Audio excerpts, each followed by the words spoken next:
Hello everyone, my name is Rituro, and this is my life in Silver, well technically Gold League. My opponent today, level 35 Gold Leaguer Terran named TX on Deadwing LE.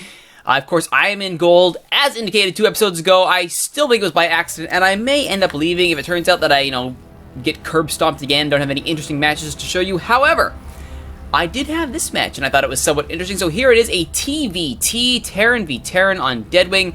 TX, the blue Terran in the corner here. Myself, the red Terran in the top left.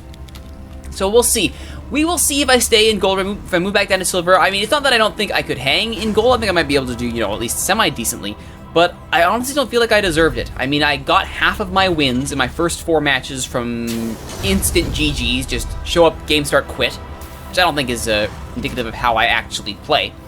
And secondly, I mean, I'm not, exceptionally good at Gold, and if I'm constantly getting my butt handed to me match in, match out, it's not necessarily a compelling episode to watch. But we'll see. We'll see how things go. Pretty standard opening here. Early gas for barracks here for TX, so that would indicate we have some Reapers on the way. On Deadwing, can be tricky to Reaper, but if you're going to do it, you have to get them done early. So that is what TX is doing here, so not a bad thing, all things considered. The SCV will do some preliminary scouting. I'm always of the mind that if you are going to commit to Reapers, you don't necessarily need to scout with an SCV. Keep that SCV working on your macro, getting your resources up to compensate for the fact that you are committing to Reapers early to help you get to your mid-game in a little more of a smoother situation. Meanwhile, looking pretty good here. 10 workers on the mineral here for TX. 13 for me, and I am actually at orbital before TX by a good 10 seconds, which is not too shabby. However, there is that first Reaper, and it is queued to go straight to the corner, where I am not. But that's okay. That's okay. We don't mind. We don't mind that he's going to their corner first. You always check your close spawns for your cross spawns, because you just never know. And I will indeed find out on the cross spawn here that this is indeed where TX is hanging out here. I will see the orbital, I will see the gas, and I will see the one barracks, and I will probably come to a fairly safe conclusion here once I actually pay attention to the minimap. As I don't pay attention at all, there is the factory actually coming off the back there, so it is a reactor straight to factory off of 2 Reapers, so really going for that that early tech up here. This might be Destiny Cloudfist here, or it could be perhaps a mech play, perhaps some Hellions to go with the Reapers. We will see, we will see. Meanwhile, checking on my own third base here, checking for any proxies. Happy that I don't see any here as I focus on getting that economy up and running, alleviating my supply situation. I am actually ahead in supply here, sitting at 4-1 on the army supplies, 19-17 on worker, and there is first blood here, taking down that scouting worker. Goodbye, Mr. Worker, and out go the Marines. However, there is a Reaper, and luckily for me that I decided to send them on a little expedition here. Purely a blind move, but it's a good one. Down goes that Reaper, a lost investment there for TX. That scouting Reaper has absolutely nothing to do. Meanwhile, I have finally paid attention to what is going on. And oh no! Oh dear! It's an accidental liftoff for TX as he did the little swap there to get the reactor for the inn. It is indeed going to be double Hellion. Oh no! He accidentally lifts off the command center. Oh, that's gonna hurt. Already slightly behind there in the macro with the late orbital. Now he's in a whole bunch of having lifted off. Oh, not good at all. However, these Hellions will chase down the SCV, and that will be the end of his scouting adventure. Bunker here also trying to keep an eye out for anyone who might walk up the front door. Doesn't have any Marines to fill it yet. Those Marines now will be able to stop anyone walking up the front door. Quick scout there by the Marines before they head back home. And there is my expansion, taking advantage as quick as I possibly can. I saw that liftoff and I went, oh man, I need to expand like right now. And there indeed is the expansion. Second factory on the way here, so it looks like it's not going to be pure Destiny Cloudfist. It looks like this might be mech here, perhaps going into Hell Bastards, where we will see factory going on with the Hellions. Double Hellion as well here. Hellion Marine perhaps, Hellion Reaper. We will see as the Marines head back home to chill with their bros. My third barracks goes up and running. Tech Lab to go with the reactored barracks up top there. There is my factory as I try to work on getting the engineering bay and supply block. And once again, supply block not doing well in managing my supply here. But thankfully for me, Tex is in a similar situation. He's almost blocked, and he's now getting that supply depot up and running. So it will be done soon. My supply depot is lifted. Command center is almost done, so that will help with the supply definitely, as I will get my own bunker here right in front of the base to stop anyone trying to walk in and challenge this expansion. Engineering bay is done there, and TX's engineering bay is about halfway done, so he's got the same idea here.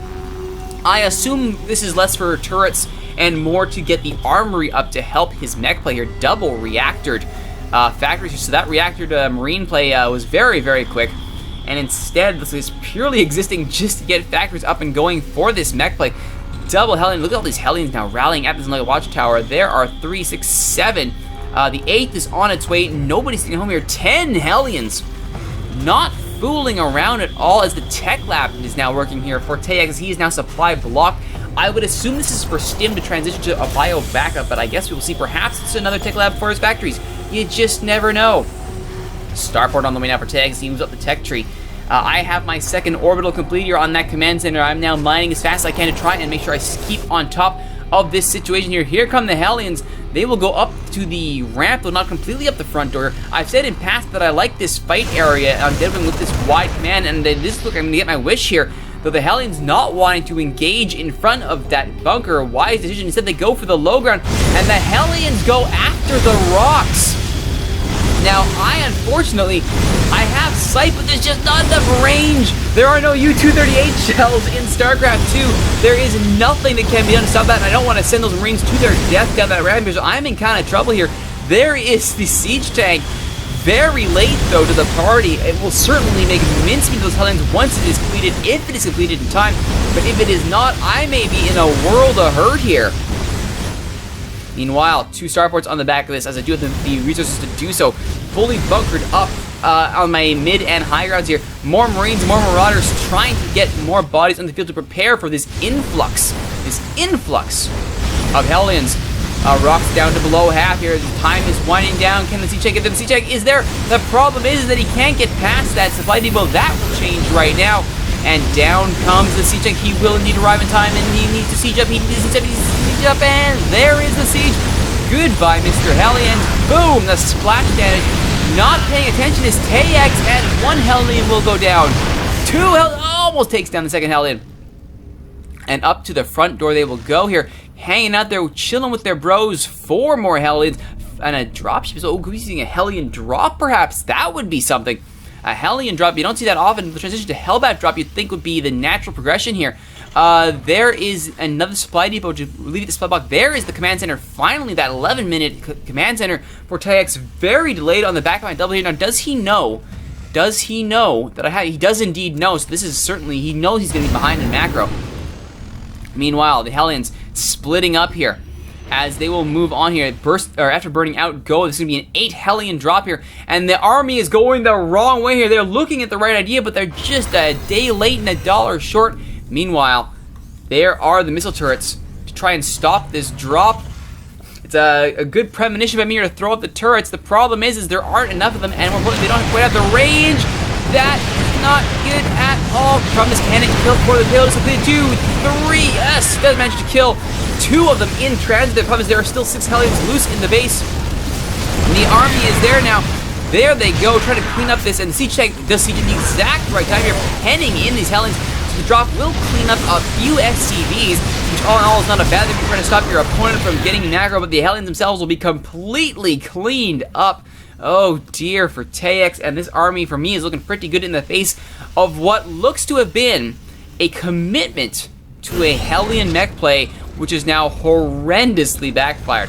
Once again, this barracks doing little more than providing the add-ons for the other units here, as now we have the tech lab up and running on this starport. An armory going now there. We get the tech play now. Now 2 barracks. May we now actually see some bio units? Indeed, there are the barracks. There is the orbital on the second command center. Very late here. Taking a look at this, my cloaking is almost done for the Banshees. In fact, it will be done once we arrive for combat. 61 to 24's army supply, worker supply actually even. So that drop did even up the worker supply for TX, so he can be happy about that. The problem is I have 2 command centers able to pump out replacements, as I am actually almost supply blocked again at 118. And there we go. The missile turrets are on the way here as the cloaking going after the bunker. Good idea, bad idea, it doesn't matter. There's the scan, and down goes that Banshee. These turrets just completed here will be wiped out by the bio. The medevac will just survive. Not quite in range of that last one there. Once again, minerals wasted for TX as the Raven now, however. This is a good call to keep an eye out for those Banshees and the drop down Seeker missiles on the bio. Up the ramp go the bio. And down goes the bunker. This is actually, they are away from the choke so they can get the surround on the Hellions, and they will. Hellions not quite able to take down the bio ball with a medevac at their back. Needs that. Blue Flame doesn't have it. Offer drop of the Raven to scare off the army. Siege tank trying to be built here at the factory. That will not happen. However, there is a siege. The factory has been moved to the back here. This is a smart idea. Get it in the back. Get those siege tanks built where you know they will not be hampered. However, this army has moved into the heart of the base here, going for the workers, and instead realizing, wait a minute, we can't get their time and this missile turret. So let's focus on production. Production facilities being obliterated here for TX. Left, right, center. However, there is a siege tank, and it is taking out my bio, and Lutman back alone will not be able to kill it. Instead, they will need to go after that supply, and that siege tank. Down goes the armory. No Thors coming in anytime soon. And now, there's a bit of a skimmer for what good it is worth, and down go the siege tanks. That Viking, though, did a great job of cleaning up the medevac. The SCVs evaded onto the siege tanks. Not a good idea at all. And instead, here comes the army here, building off the back of this as quickly as I possibly can. And great shots there by the siege tank to wipe up the bio. And I won't lie, at this point, I was kind of panicking. Going, uh-oh, have I thrown this game away? Thankfully, there are still add-ons.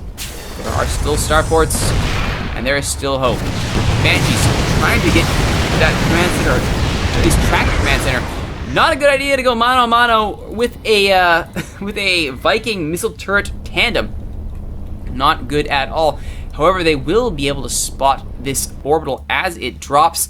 The contain here looking pretty darn good. Only one siege tank at a time able to come out without the gas to back it up.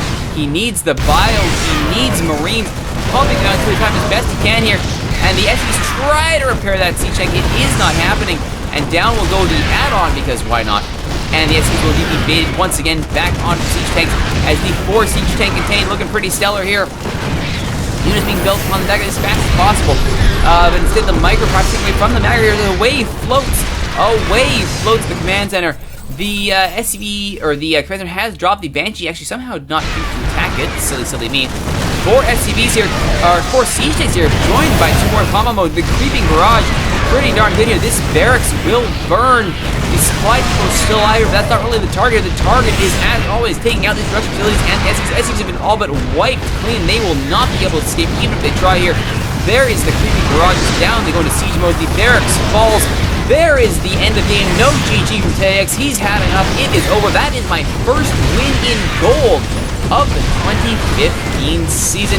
Now, if you're wondering why I'm still got its from yet, you may have been heard me in my live streams having difficulties with StarCraft, having freezes, having locks, and I was so afraid to try and leave the game and lose my victory. Thankfully, the game did unlock, unfreeze, and I was able to claim my victory.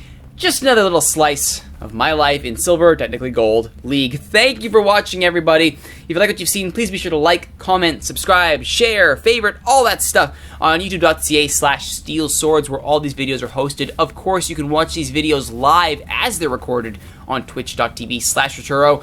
And if you want to reach out to me directly, please do so on Twitter @ThatRituroGuy. Once again, my name is Rituro. This is my life in Silver or Gold League.